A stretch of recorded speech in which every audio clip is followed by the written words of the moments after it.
ಎಲ್ಲರೂ ಒಂದಿನ ಹೋಗಲೇಬೇಕು. ಆದರೆ ಯಾರೇ ಹೋದ್ರೂ ನಮಗೆ ತುಂಬ ಹತ್ತಿರ ಇರೋರು ನಮ್ಮನ್ನು ಬಿಟ್ಟು ಅಗಲಿದಾಗ ಅವಾಗ ನೋವು ಜಾಸ್ತಿ ಆಗುತ್ತೆ. ನಾನು ಸರಿಗಮ ವಿಜಯ್ ತುಂಬ ಕ್ಲೋಸ್ ಫ್ರೆಂಡ್ಸು. ನಮ್ಮ ಜೋಡಿ ಎಷ್ಟು ಟೆನ್ನಿಸ್ ಕೃಷ್ಣದೊಂದು ಎಷ್ಟು ಫೇಮಸ್ಸು, ನಮ್ಮದು ಸರಿಗಮ ವಿಜಯ್ದು ಅಷ್ಟೇ ಫೇಮಸ್ ಆಗಿತ್ತು. ನಮ್ಮ ಒಡನಾಟನೂ ಹಾಗೇ ಇತ್ತು. ಕಷ್ಟ ಸುಖ ಹಂಚ್ಕೋತಾ ಇದ್ವಿ. ನಾನು ಸಿನಿಮಾ ಇಂಡಸ್ಟ್ರಿಗೆ ಹೊಸ್ದಾಗಿ ಬಂದಾಗ ಭಾಷೆ ಬರ್ತಿರ್ಲಿಲ್ಲ ನನಗೆ ಮಾತಾಡೋಕ್ಕೆ. ಆವಾಗ ಟಿ ವಿ ಸೀರಿಯಲ್ಗಳಲ್ಲಿ ಚಾನ್ಸ್ ಸಿಗೋದು ಭಾರಿ ಕಷ್ಟ, ತುಂಬ ಕಷ್ಟಪಟ್ಟು ಚಾನ್ಸ್ ಸಿಗೋದು. ಆ ಟೈಮಲ್ಲಿ ಇವರು ನಾನು ಕಷ್ಟಪಡ್ತಾ ಇರೋದನ್ನ ನೋಡಿ ಇವಾಗ ಸೀರಿಯಲ್ ಶುರು ಮಾಡಿದ್ರು. ಎಲ್ಲರಂತಲ್ಲ ನನ್ನ ಹೆಂಡತಿ ಅಂತ. ಅದರಲ್ಲಿ ತಾರಾ ಅವ್ರ ಜೋಡಿಯಾಗಿ ಅವ್ರು ಮಾಡಿದ್ದು. ನಿನಗೋಸ್ಕರ ಅಂತಲೇ ಒಂದು ಕ್ಯಾರೆಕ್ಟ್ರ್ ಕ್ರಿಯೇಟ್ ಮಾಡ್ತೀನಿ ಅಂತೇಳಿ ನಾನು ಅವ್ರ ಮನೆ ಕೆಲಸದವಳು ಕ್ಯಾರೆಕ್ಟ್ರು.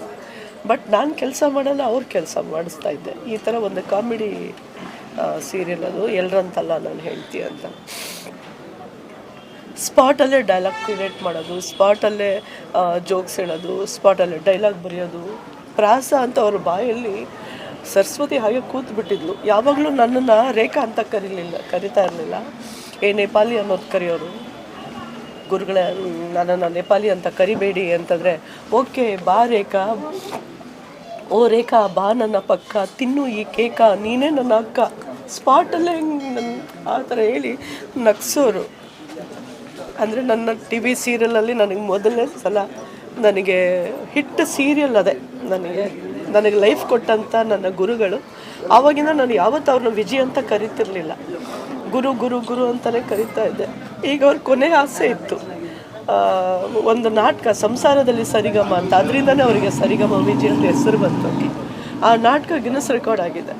ಅದರಲ್ಲೇ ನಾನು 600 ಶೋಸ್ ಮಾಡಿದ್ದೀನಿ ಅವ್ರ ಜೊತೆ. ಸೊ ಅವ್ರಿಗೊಂದು ಆಸೆ ಇತ್ತು, ಕೊನೆ ಆಸೆ ಇತ್ತು. ಅದು ಒಂದು ಸಲ ನಾವು ನಾಟಕ ಮಾಡೋಣ ರೇಖಾ ಅಂತ ಹೇಳ್ತಿದ್ರು. ಈಗಲೂ ಅವ್ರ ಮಿಸ್ಸಸ್ ಹೇಳ್ತಾ ಇದ್ರು, ಅಕ್ಕ ಮೊನ್ನೆ ತಾನೇ ನಿನ್ನ ನೆನೆಸ್ಕೊಂಡ್ರೆ ಕಣೆ ರೇಖಾ, ನಾಟಕ ಮಾಡೋಣ, ರೇಖನ ಹಾಕ್ಕೊಂಡು ಮಾಡೋಣ ಅಂತ. ತುಂಬ ನನಗೆ ಕಷ್ಟ ಸುಖಕ್ಕೆ ಆಗಿ ಬಂದಿದ್ದಾರೆ, ನನಗೆ ಹೆಲ್ಪ್ ಮಾಡಿದ್ದಾರೆ ಅಂತ ವ್ಯಕ್ತಿನ ಮರೆಯೋದು ನಿಜವಾಗ್ಲೂ ಕಷ್ಟ. ದೇವರ ಆತ್ಮಕ್ಕೆ ಶಾಂತಿ ಸಿಗಲಿ ಅಷ್ಟೇ ಕೇಳ್ಬೋದು. ಎಷ್ಟು ಕೇಳ್ಕೊಂಡ್ರು ಕಮ್ಮಿನೇ ಅವ್ರ ಬಗ್ಗೆ.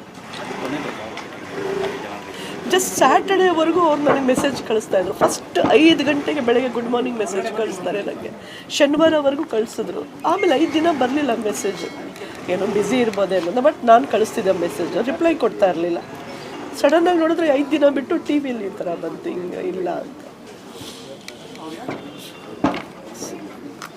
ಅವ್ರ ಬಗ್ಗೆ ಏನು ಹೇಳಕ್ಕೆ ಸಾಧ್ಯ ಇಲ್ಲ. ಅವರ ಆತ್ಮಕ್ಕೆ ಶಾಂತಿ ಕೊಡಲಿ ಅಂತ ನನಗೆ ಕೇಳ್ಕೊತೀನಿ ಅಷ್ಟೇ.